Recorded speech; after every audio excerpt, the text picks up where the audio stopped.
Let's start off with Derek Carr.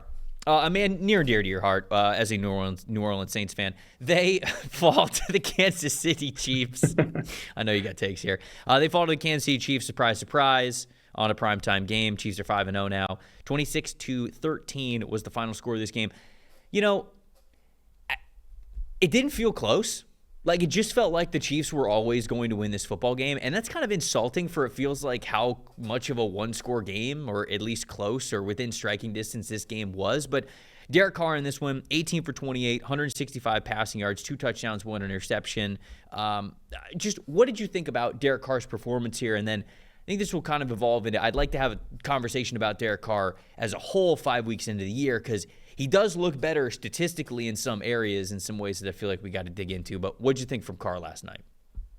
Yeah, I think you're totally right in the fact that this never looked like a game. And a lot of that had to do with the red zone performance by whether it was the Chiefs offense or the Saints defense when they got into the red zone, missed the field goal, settled for field goals, missed the field goal. And like really it was a blowout that wasn't a blowout in scoreline only probably.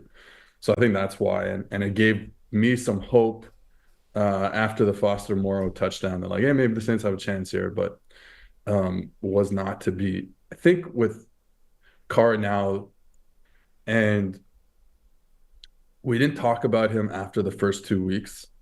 Mm-hmm.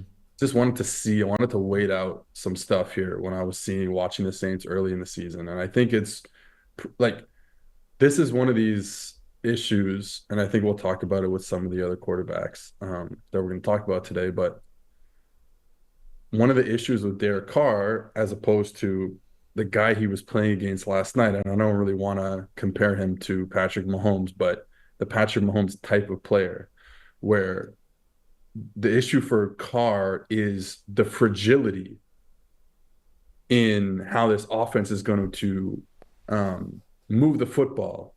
There's no fragility in Patrick Mahomes' game, no matter who's playing around him.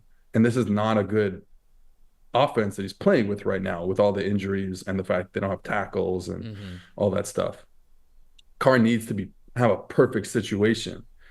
And if he doesn't have that perfect situation, which we've seen kind of the last 3 weeks, what are we going to get out of Derek Carr that we haven't really seen in the past, 10 years that he's been playing? So you look at the first 2 games of the season, they play against the Cowboys, they play against the Panthers, and it turns out those 2 teams are fucking bad on defense. Like, what else do you want me to tell you? And that's a Cowboys team that had those 2 edge rushers. Obviously, they don't have them now, but they give up so much separation on the outside, the Cowboys. And the Saints really didn't have to do that much. It was kind of day one install Kyle Shanahan concept that Clint Kubiak brings over from San Francisco. And it was easy. Like, everyone's open. Like, you do have 2 elite receivers in Shaheed and Chris Olave, one of the best duos, I would say, of receivers in the league. Feels so like they're going to get separation generally. And the Cowboys are a team that gives up a ton of separation. So that was like a match made in heaven. And you saw how good that was.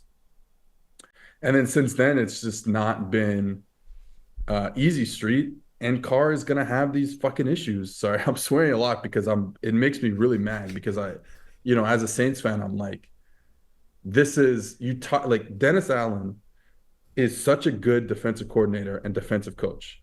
And this defense, I know they didn't play well against Kansas City, but this is a coach that has led the Saints to top 10 defensive marks in efficiency for years and years and years.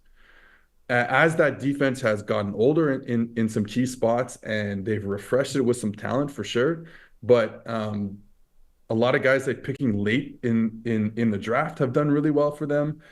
Guys that they've picked early in the draft have not done well for them.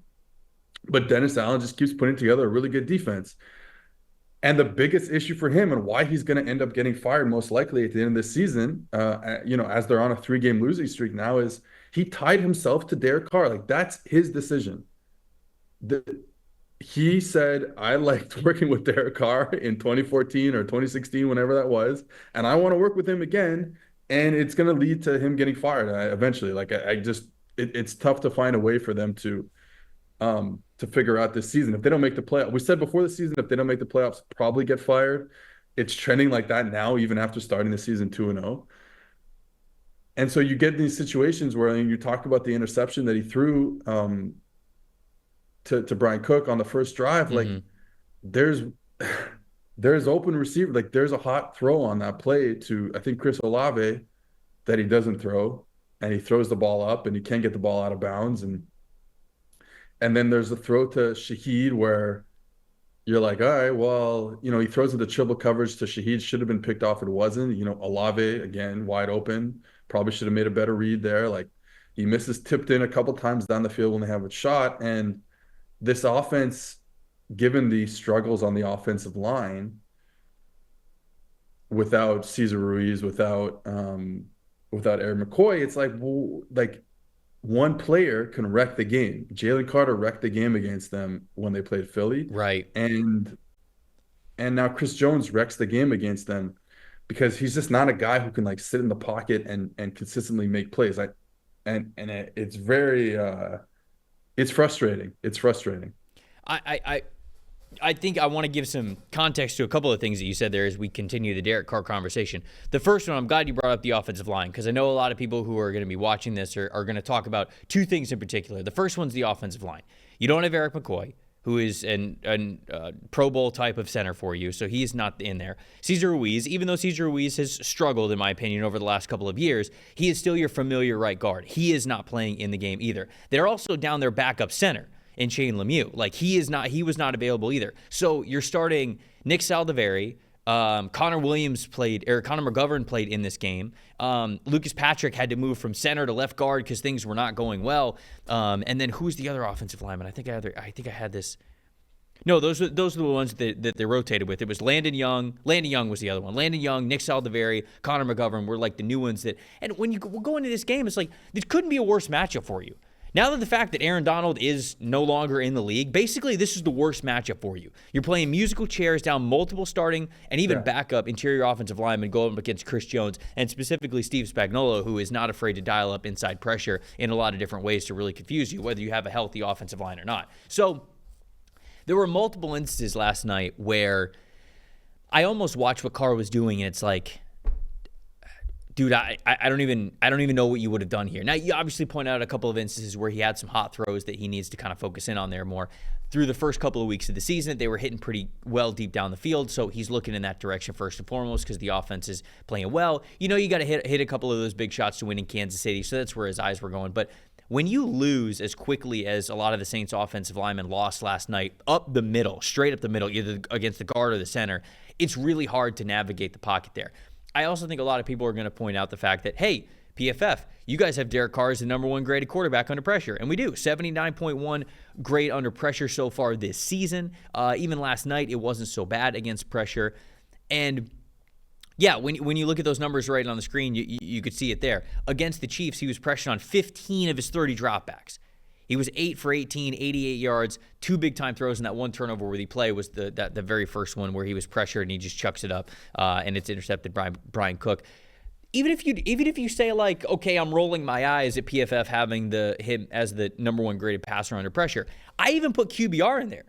He's 8th in QBR when it comes to under pressure. But you and I were chatting a little bit before the show, and we were kind of talking about this and how a lot of that is now propped up by the first 2 weeks of the season.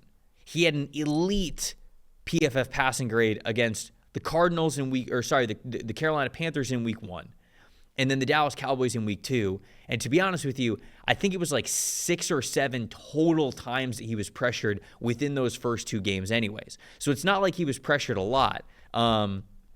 He was pressured 15 times last night. He was pressured 14 times against the Atlanta Falcons. He was pressured 12 times against the Philadelphia Eagles. And then, yeah, when you look at the Cowboys and the Panthers, it was 8 times total. I'm looking at it now. It was 5 against the Cowboys and 3 against the Panthers. So not only is it a small sample size, it's just not good defenses that he was going up against there. So I thought I was going to kind of come into the show talking about, okay, I'm going to defend Derek Carr a little bit here, but there is more context as to maybe it is less of a defense, and maybe it is more of a, hey, you should kind of be a little bit worried, or at least not as bullish on Derek Carr within this offense as you were for the first 2 weeks of the season, because clearly the Cowboys defense and the Carolina Panthers defense aren't the right barometers for you to have for you to kind of project who he's going to be against most opponents in the NFL.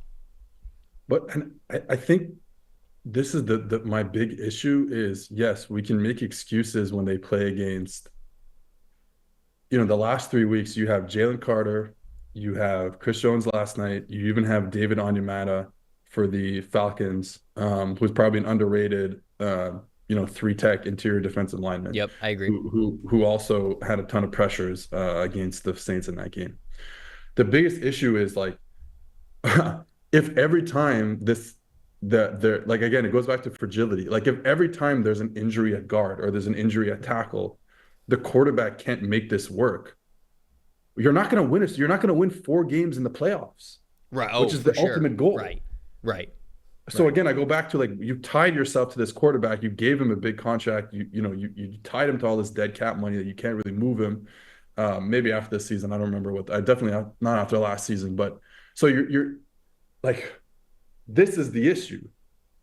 Whereas, like, there are quarterbacks out there. I'm not saying there are many of them, but there are quarterbacks out there who can make this thing work when there is less great pieces in front of him. And Derek Carr has never been that type of quarterback, save for these spurts where we fall in love with him because he'll have like 3 games in a row where he looks really good, 4 games in a row, and then he goes back to what Derek Carr is. So I think that's really the issue here, where it's like, yeah, I mean, I'm not saying that you want to live a whole season with that O-line you mentioned, with Eric McCoy, a top 3 center in the league. Mm-hmm. But at some point, like, there's going to be a conversation we have to have where, when anything is not perfect for Derek Carr, we can't win football games, so we can't move the football. That's kind of where I am with this. And like I said, you can look at it and make excuses. And I do this. I make excuses for every quarterback when I watch the film, because it's really hard to play quarterback. I understand that. But it seems like there's enough guys out there who want to play quarterback in a way where I can be the guy who deals with these type of bad situations. And I just don't think Derek Carr is that quarterback. They host the Tampa Bay Buccaneers next, who Vita Vea, maybe Clyde Cansey. Cansey hasn't played yet this season, but we'll see. Interior pressure there. There's potential. Then they host the Broncos after that. The Broncos defensive line's playing well. Zach Allen's playing really well specifically. It's the Chargers. After that, they travel out to L.A. to play the Chargers. Then they travel to play the Panthers again, so that should be an easy one. Falcons obviously gave me a little bit of fits, but then you go Browns, Rams, Giants defensive line, Commanders interior defensive line. So this is definitely something where the reason why I rattle all these off, and it could look a lot different, 5 weeks from now, we'll see. But McCoy out for the year, correct? I think he's out for the year, or at least it's at least like 8 games or something. Yeah. Okay. So he's out for a while. Ruiz obviously being out doesn't help. If this interior offensive line does not get better as a group, Carr simply has to play better, because the schedule is you're going to face a decent amount of interior pressure anyways.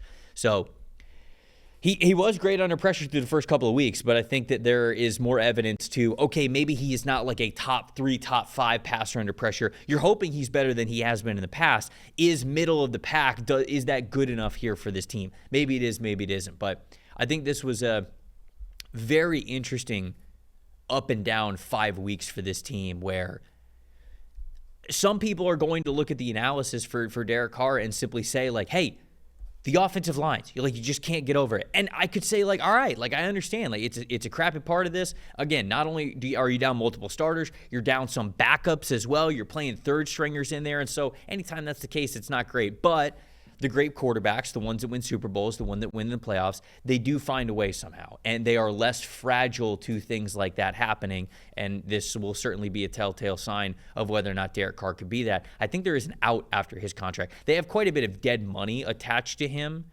over the next 2 years. But I believe that the guaranteed money that is left on his deal versus how much his cap shoots up to, because I think it shoots up to about $51 million for next season, that is about even, the dead money that you would take in the cap space. So if you wanted to move on from Derek Carr, it's basically a wash. Like, yeah, it's 50 mil in dead cap, but you would have had 50 mil on the cap anyways if he were on the team. So it's kind of a wash either way. It's not like it's way more dead money than it would be the other way around. So this is a big year. All I'm saying, I'm not saying that they're going to cut him for sure. Obviously, like I said, he had a good couple of games to start the season.